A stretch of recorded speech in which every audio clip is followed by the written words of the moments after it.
Um, Today is April the 24th, which is a Friday. I'm recording it on Friday. I probably won't post it till Saturday or Sunday. Today I'm coming with you special interview. We have Dr.Rita Mcguire. So we're gonna come at you. We're gonna do an interview with her.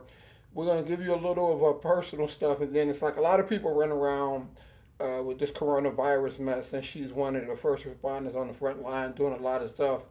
In addition to other parts of the medical profession, where she has a specialty in, I think, delivering babies, which I don't understand. I saw it one time when my son was born, I almost passed out.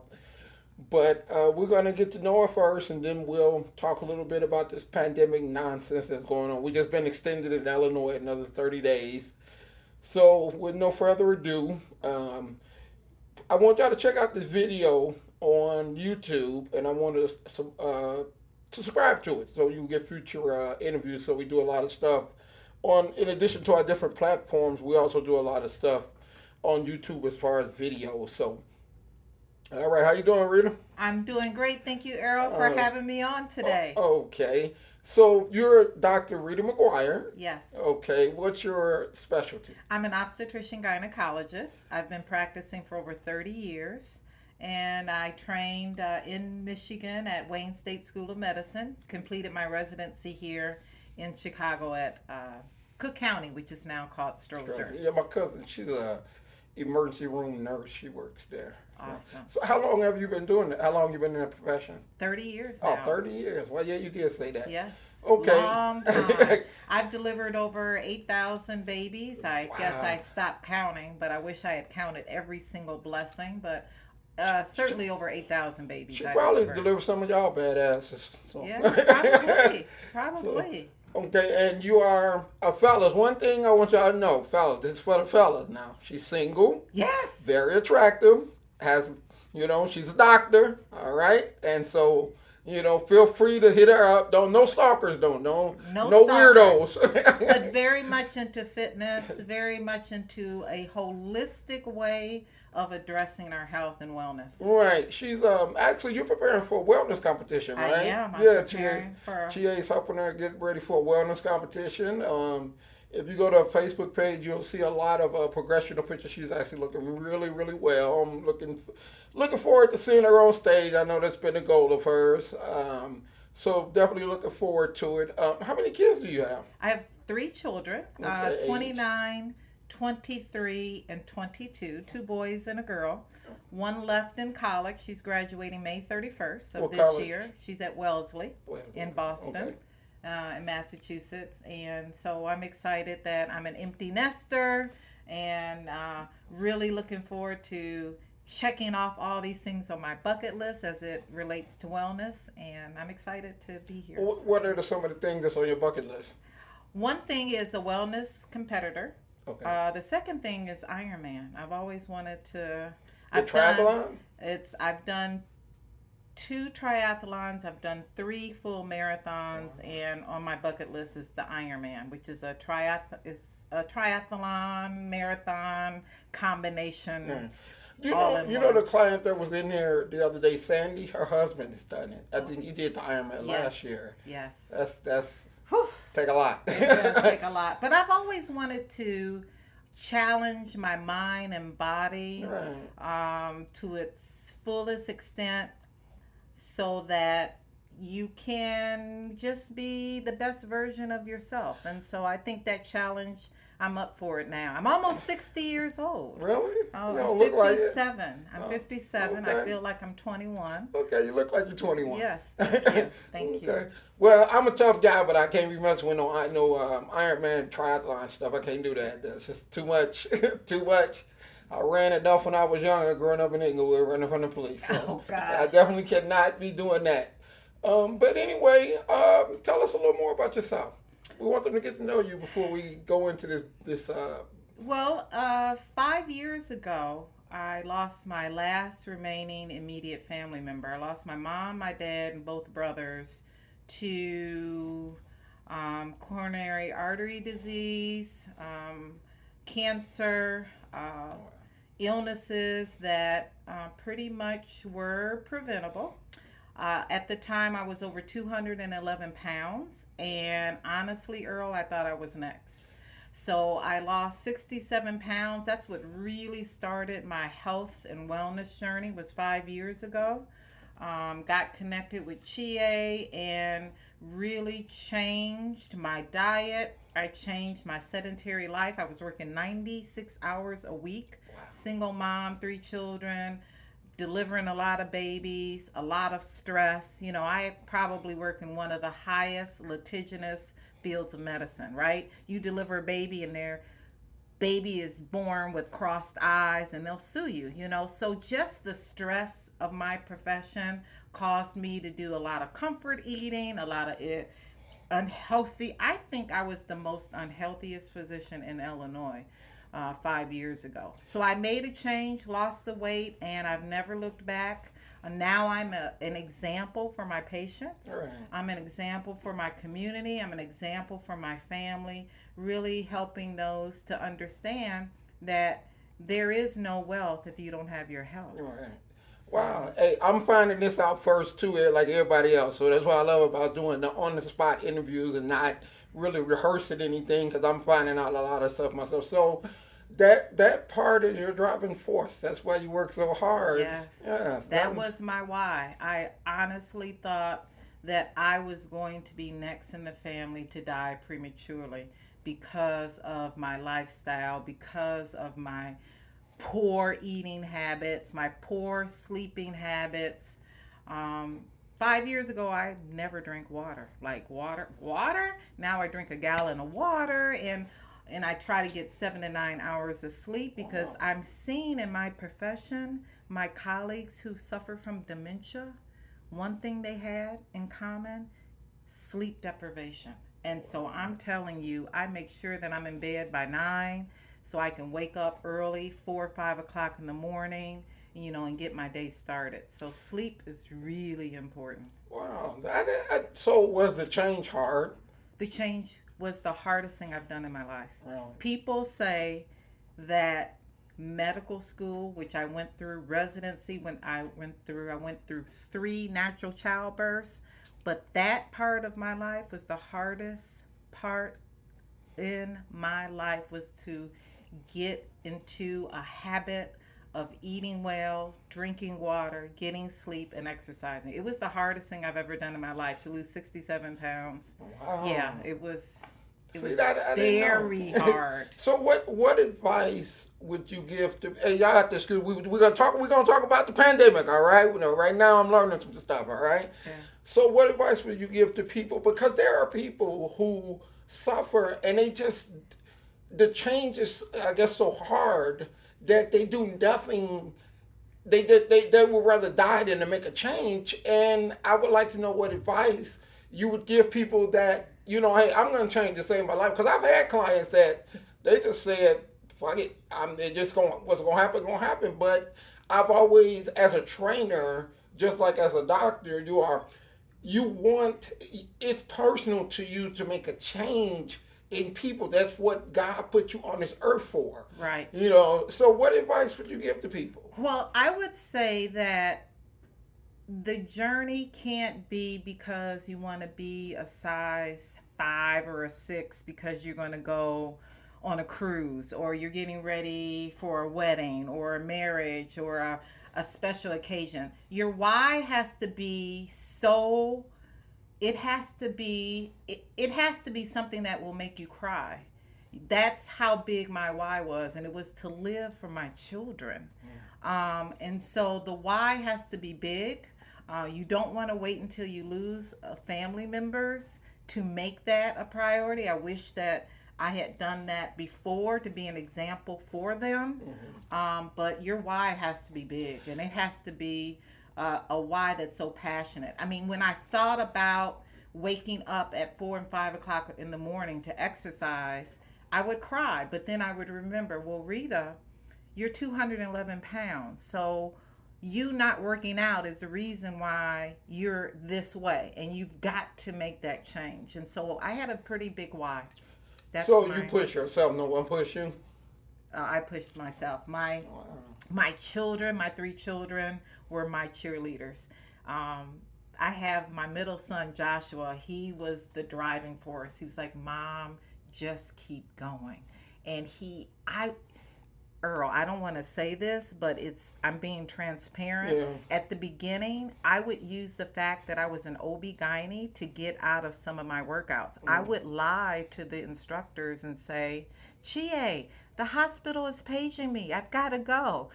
So at the beginning, my children were like, Mom, stop doing that. Be honest, stay with it. And so, yeah, it was hard, but I had the support of my 3 children. I had a why that I was very passionate about. And I knew that I had to be an example for my community and my patients and my family that were living. There's a book, as you can see, I have a lot of books. You have a lot of books. And I read out every last one that's been up there. I read every day. I love it. The 10X rule is like my favorite. Yeah, 10X rule is cool. But there's a book up there, it's somewhere in there, by Simon Sinek. And Simon Sinek is a great, great speaker. And one of the things that he says, you must have a strong enough why.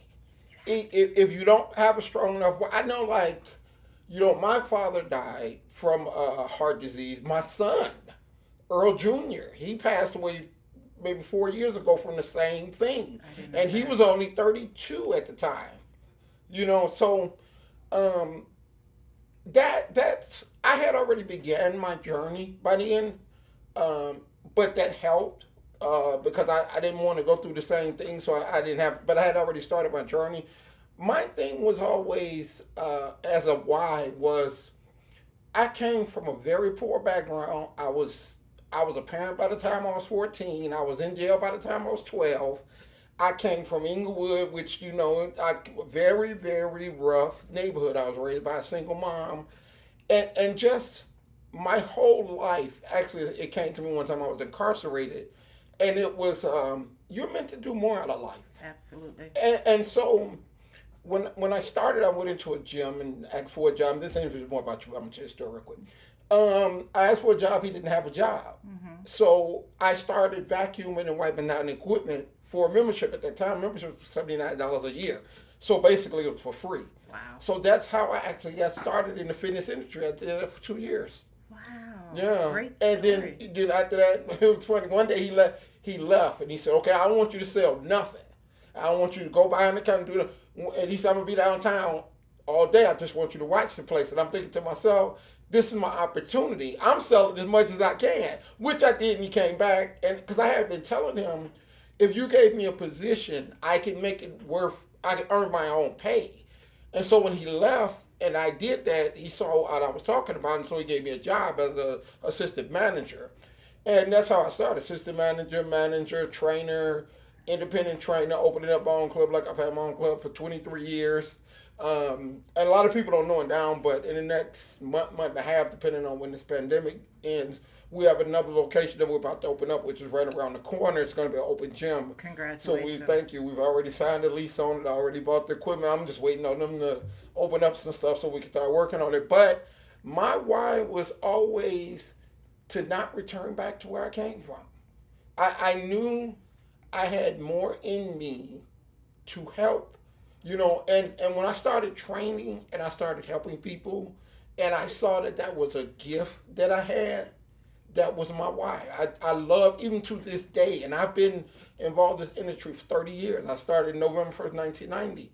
Wow. The joy that I get, that clients get from my facility or the help that we provide, is still, to this day, humbles me big time. Everyone, and I've been doing this for 30 years. It does it more now today than it did 30 years ago because I understand the appreciative of it. Some people don't last that long in business, especially this industry. So I'm very, very appreciative, very humble, very laid back. I try not to talk a lot, but it's definitely humbling that something that I felt was important is important to other people, and they're willing to pay you for it. So absolutely. So that was my why. The whole time was just, I get 95% of the time the police came down my block, they would come to my house. I was a very, I ran with the gangs. I was incarcerated. I was that person that you looked at and said, he won't live to be 16, which is what I was told by police, judges, teachers, everything. I was that guy. Wow. Yeah. And what a great testimony and story. Yeah. We're learning so much about each other. I never today. knew. We always see each other in passing to speak, but we never, That was why I just wanted to make a change in my life. I didn't know what I wanted to do. At the time, I was an auto mechanic. And when I started working at the gym, it just felt so right. The day I walked through the door, it just felt so right. Yes. I said, this is what I want to do for the rest of my life.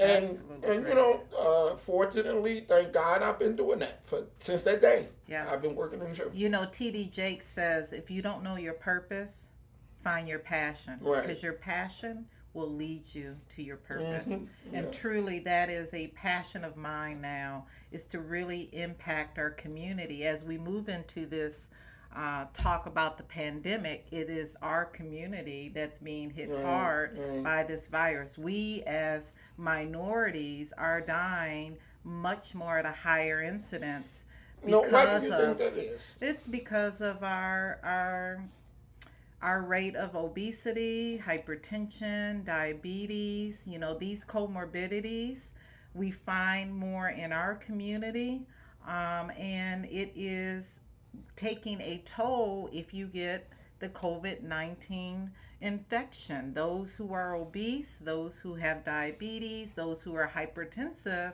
have a harder, more severe illness symptomatology. We were talking the other day, me and Jay were talking, and we were saying people that are out of shape and have other illnesses, high blood pressure, diabetes, whatever, are the ones that's dying. Yes.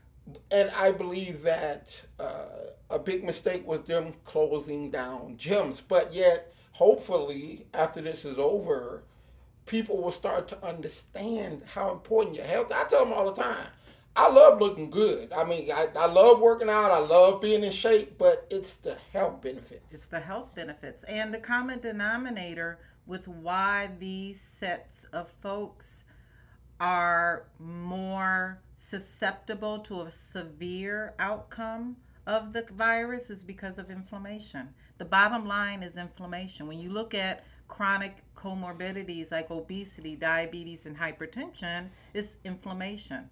So by reducing inflammation and eating clean and a great diet, by the exercising not only reduces the stress that we talked about, but it really does help to improve and boost your immune system. Whatever you can do to boost your immune system will help you during this pandemic. That's exercise, that's eating clean, that's hydration, drinking your water, that's getting your sleep. All of these things boost your immune system. See, I've been telling people this. Now we got a medical professional backing me up on this. I was right. But it's just you're in this arena. You're dealing with this thing. What do you think? I mean, we see people like you on the front line, first responders on the news. Yes. One of the things that I had told Chie when I said I want to interview her because she's there. Yeah. She's on the front line. She's right there. Yeah. Well, I want to, during this time, again, make and empower our community about not only certain things that you can do to reduce your risk, but to also boost your immunity. And so we all know that because it's a virus, it's a novel virus, our body has never seen this virus before. So we're all susceptible in getting COVID-19. But just because you're COVID-19 positive doesn't mean that you're going to have and succumb to this virus. Again, there are things that you can do to boost your immune system that when your body sees it and gets infected with it, you will be very strong in your immune system to fight it off. And so some of the things are, and we all know, we hear it all the time, washing your hands.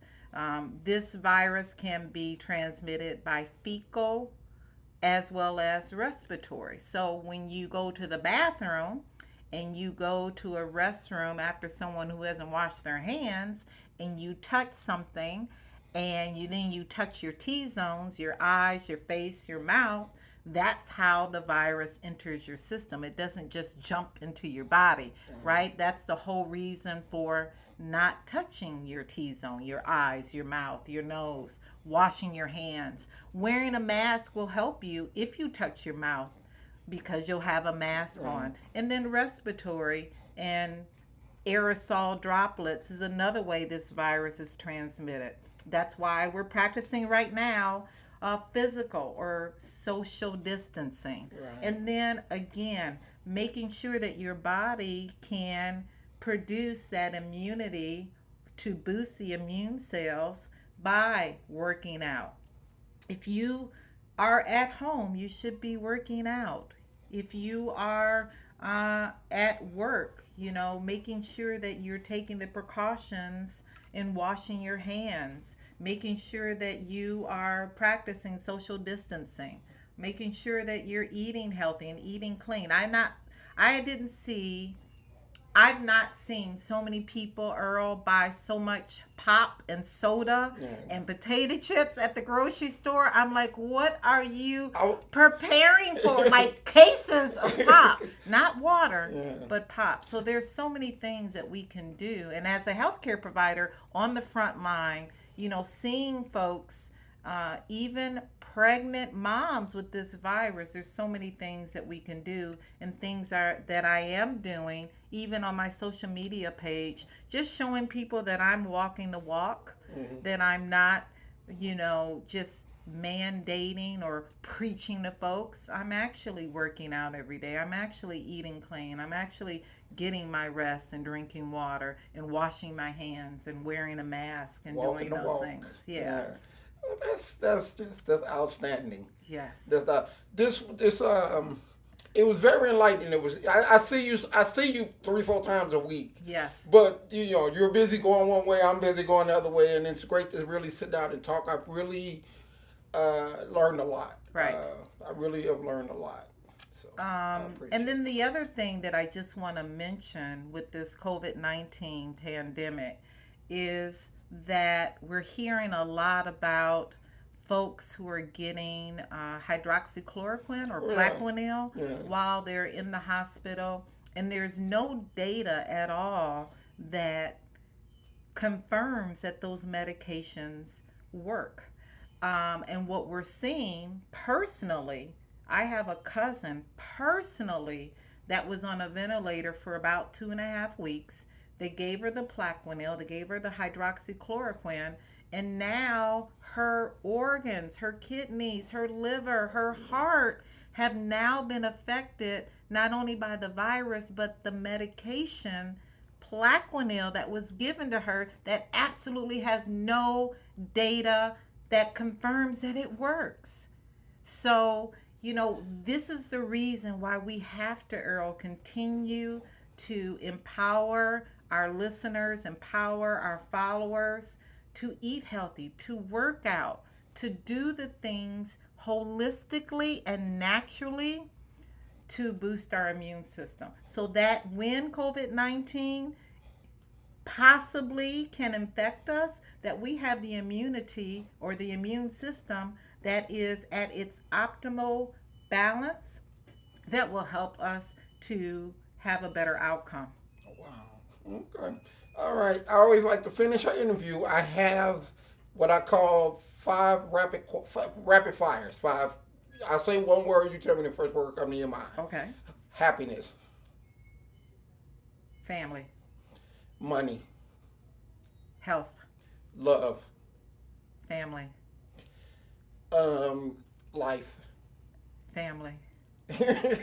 Your future. Health.